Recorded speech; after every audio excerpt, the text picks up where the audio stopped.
Relações, Comunicação e Sindicatos de Servidores e Servidoras da Assistência Social e Cultural do GDF, do Sindicasp. Após a fala do pleito, passo então para o deputado Paulo Fernando, e em seguida nós vamos abrir para que as pessoas que estão aqui conosco possam fazer as suas intervenções por 3 minutos. Nós vamos limitar o número de intervenções, mas a possibilidade. Depois nós vamos devolver para a mesa, considerando que o deputado Reginaldo Pérez foi um momento fechado, adequado fazer. Então, passo então a palavra para o senhor Cleiton Avelar. Muito obrigado, deputada Edna. Primeiro, comentar, agradecer a iniciativa dessa comissão pública. Cumprimento o deputado Reginaldo Pérez, o deputado Paulo Fernando, cumprimento a secretária Renata Marinho, o secretário Jaime Santana, meu companheiro de lutas, Edgley, e os meus colegas das sedes, da Sejus e da Secretaria da Mulher, que estão lotando aqui o plenário 8 da Câmara dos Deputados, da mesma forma que nós lotamos o auditório da Câmara Legislativa na manhã de hoje, realizando a Assembleia Geral Sindical e Popular da categoria. E eu faço questão de registrar, porque nós estamos no YouTube, da Câmara dos Deputados, e me disse o deputado Reginaldo Pérez que essa audiência pública pode também ser retransmitida posteriormente pela TV Câmara, e, portanto, em tese, ser assistida no país todo. Quero dizer que nós fizemos uma Assembleia Sindical e Popular com a presença de servidores e servidoras e com a presença de usuários da assistência social de algumas cidades do DF, como Ceilândia, Taguatinga, Recanto das Emas, Estrutural e Sobradinho.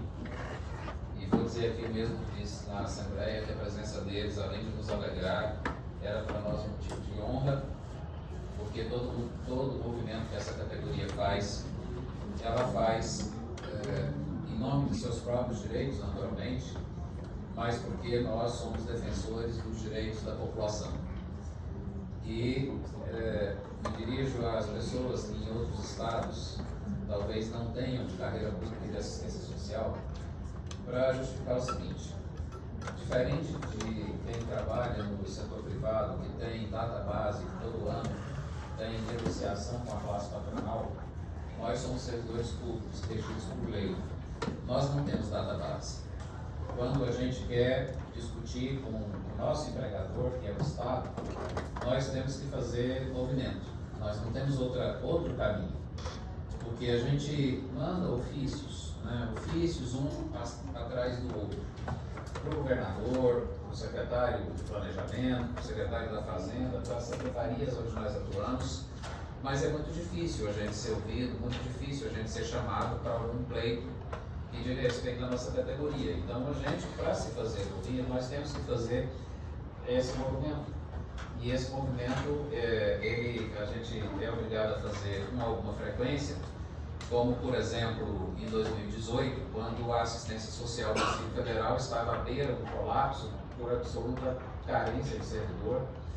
E eu me lembro muito bem que naquela época não era o atual governo, era outro governo, era outra gestão, e foi dito pelo governador que a greve não ia fazer aparecer dinheiro. E nós provamos que a greve fez não só aparecer dinheiro, como também aparecer comida naquela época. Apareceu comida porque a cesta de alimento, que era direito do povo, que deveria ser entregue no máximo em uma semana, ela estava atrasada cerca de 90 dias. Os benefícios eventuais, que deveriam ser pagos no máximo em 30 dias, estavam atrasados há 6 meses. E foi só a gente entrar em greve que as cestas de alimento começaram a ser entregues e que os benefícios eventuais começaram a ser pagos para as pessoas. Talvez o governo na época achasse que isso ia fazer com que a população se voltasse contra a gente, só que foi exatamente o contrário, porque nós conseguimos demonstrar para as pessoas, para os nossos atendidos, que eles estavam sendo contemplados nos seus direitos exatamente porque nós estávamos em greve. E outro dia eu estava numa reunião em Ceilândia Sul com usuários e servidores do SECOM, e eu disse a eles: olha, se nós não tivéssemos feito greve em 2018, o CRAI Ceilândia Sul hoje estava fechado, não por causa da greve. O CRAI Ceilândia Sul estaria fechado por falta de servidor, E eu digo que isso se refere a todos os CRAs do Distrito Federal, porque todos eles têm, em média, 90% de servidores oriundos do concurso de 2018. Então essa minha fala aqui inicial é só para justificar que nós temos que fazer luta como um imperativo da implantação do SUAS no Distrito Federal, como um imperativo da implantação do CISAM no Distrito Federal. Se nós não fizermos greve, o SUAS vai deixar de existir. Se nós não fizermos greve, o CISAM não vai ser implantado no Distrito Federal, assim como nós não vamos ter aqui, com efetividade, uma política nacional de enfrentamento à violência contra a mulher, que é, por excelência, a área de atuação da Secretaria da Mulher. Se nós não fizermos esse movimento, nós não vamos ter aqui uma política pública dos direitos da criança e do adolescente, uma política pública dos direitos do idoso, uma política pública dos direitos humanos, de promoção da igualdade racial, de promoção da inclusão de pessoas com deficiência, que são os pontos que nós estamos querendo colocar na nossa lei de carreira e que o governo está resistindo. É inacreditável isso. Nós estamos pedindo que a nossa carreira passe a se chamar Carreira Pública de Desenvolvimento e Assistência Social. Nós estamos pedindo que a nossa carreira ela expresse na lei aquilo que já existe na vida real. Nós somos responsáveis não só pelo SUS e CISAM, nós somos responsáveis também pela Política Nacional de Enfrentamento à Violência contra a Mulher, e o governo não quer colocar isso num projeto de lei. Chega à beira da irresponsabilidade dessa atitude. Eu quero reconhecer o papel positivo que a secretária Ana Paula Marra teve no mês de junho de 2023 agora. Porque nós protocolamos a nossa minuta de projeto de lei no dia 22 de dezembro de 2022. E não é porque teve um dia que deu um estalo na nossa cabeça que nós decidimos que era preciso reestruturar a carreira. Não. É porque nós queremos que a vida real seja um imperativo para a determinação da lei. E a nossa lei de carreira completou 10 anos no dia 23 de setembro passado. E ao longo desses 10 anos nós tivemos uma série de intercorrências, seja na nossa vida como servidor, ou seja na situação real, concreta, econômica e social do país e do Distrito Federal, que mais do que justificam a adequação da nossa lei de carreira a essa nova realidade. Então são 10 anos de uma lei que inclusive provocou distorções. Provocou, por exemplo, a distorção de valorizar mais quem trabalha na proteção social especial em detrimento de quem trabalha na proteção social básica. Você chega no Gama, por exemplo, no complexo do Gama, você entra, à esquerda está um bloco do CRAS, à direita está um bloco do CREAS. As famílias são as mesmas pessoas atendidas. E aí, se você virar à direita, você vai receber uma gratificação maior do que se você virar à esquerda, porque a direita fica o CREAS, a esquerda fica o CRAS. Essa é uma distorção trazida pela Lei 584 de 2013. Na época nós não estávamos no sindicato, não participamos da elaboração desse projeto de lei, é algo que a gente quer corrigir agora. Mas nós também queremos corrigir uma injustiça absurda.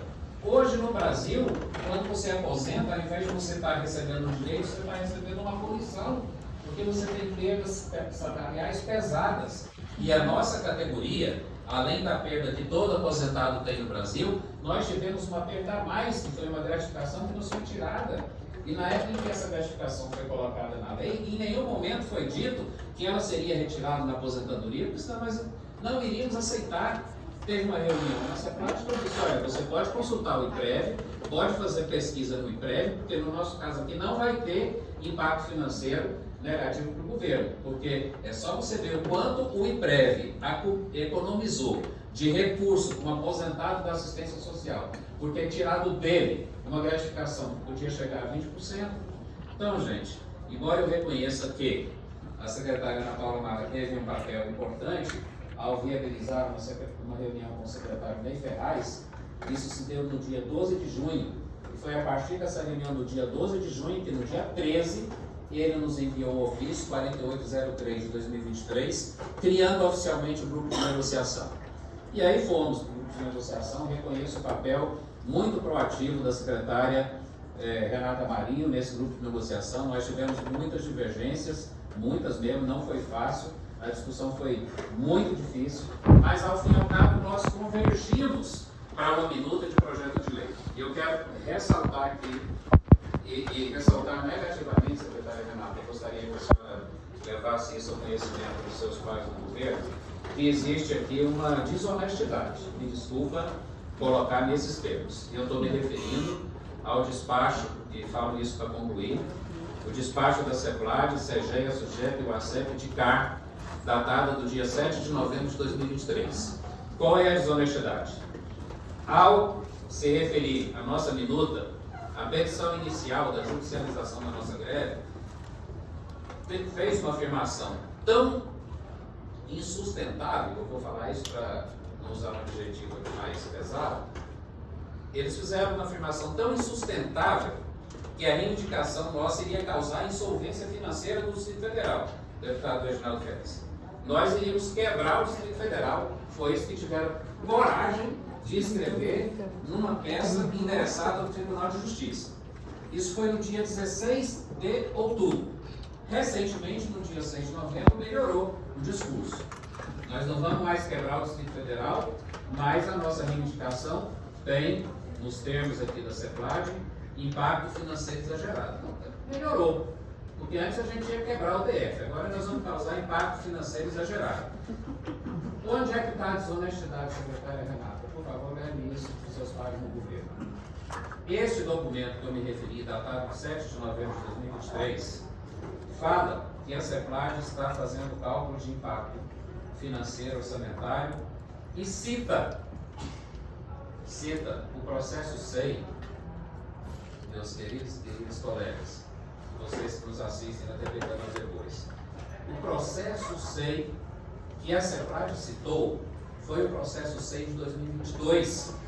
Foi o processo SEI da nossa minuta original de projeto de lei, aquela que nós protocolamos no dia 22 de dezembro. Nós não estamos em greve por isso. Que atitude irresponsável de chegar no Tribunal de Justiça e falar que o nosso impacto financeiro é exagerado e ele vai pegar um documento que não é a base da nossa greve. Nós estamos em greve, é pelo processo SEI, faço questão de dizer o número dele, que é o que constituiu o grupo de negociação, para ficar registrado aqui, até nos anais. CEPLAD, por favor, seja honesta no que fala, e Procuradoria-Geral do Distrito Federal, seja honesta no que fala para o TJDFT. A minuta pela qual nós estamos agora lutando em greve é aquela que foi produzida no grupo de negociação segundo o processo SEI 04033 00016 088 2023.78. Para ter honestidade na relação, a Procuradoria tem que imediatamente mandar outro documento para o TJ e informar ao desembargador que se propôs a mediar uma conciliação entre a categoria e o governo. E dizer para eles, este é o impacto financeiro. É este processo aqui, é esta minuta que a categoria está lutando. E para fazer o cálculo de impacto financeiro, tem que dizer quando cada um daqueles itens do capítulo 9 da reestruturação serão implementados. Porque só se faz cálculo de impacto financeiro quando você define a data de implementação daquele item. Falar de impactos financeiros sem definir quando é que ele vai ser implementado é desonestidade de relação. Nós podemos aceitar discursos eivados de concepção ideológica neoliberal, que é uma concepção ideológica fajuta e só serve para gerar crise em estados, em governos, em sociedades. A gente já pode entrar nisso, cada um tem a sua ideologia e seguir por ela. Mas nós não podemos aceitar uma relação baseada na desonestidade. E o que foi feito aqui, nesse documento dirigido ao TJDFT, é uma desonestidade. Aplaudo a fala da secretária Renata Maria. Acho que ela faz uma fala muito coerente, muito correta. Ela disse mesmo o que aconteceu. E lamento que o governo, na pessoa do secretário Ney Ferraz, ausente dessa audiência, não ouça a Secretaria de Desenvolvimento Social. Lamento que o governador e o secretário Ney Ferraz e o secretário da Casa Civil, não ouçam o que as sedes falam. Não ouçam o que fala a Secretaria da Mulher. E a Sejus um pouco menos. Mas até agora nós não ouvimos a Sejus se opor explícita e abertamente às nossas reivindicações. Com que lado do governo nós, do sindicato e da categoria, temos que levar a sério? Um governo que constituiu um grupo de negociação, fez as reuniões, concluiu por uma minuta. Esse é o lado sério do governo. Mas aí depois vem para falar que aquilo não era para valer, que era uma encenação. Nós do Sindicasc e nós, servidores das sedes da Sejus e da Secretaria da Mulher, levamos a sério os atos administrativos. Levamos a sério o processo SEI. Levamos a sério os ofícios. Não tratamos isso como encenação. Quem trata isso como encenação está desmoralizando um princípio basilar da relação entre Estado e servidor público, que é, inclusive, preconizado na Convenção 51 da OIT, que é o princípio da mesa de negociação. O Brasil é signatário, falta regulamentar. E nós compusemos uma mesa de negociação. Que confiança depois outros sindicatos terão em compor mesa de negociação com esse governo? Que confiança outras categorias terão para compor mesa de negociação com o governo? Se faz a mesa de negociação, se fica quase 90 dias reunido e depois não é para valer?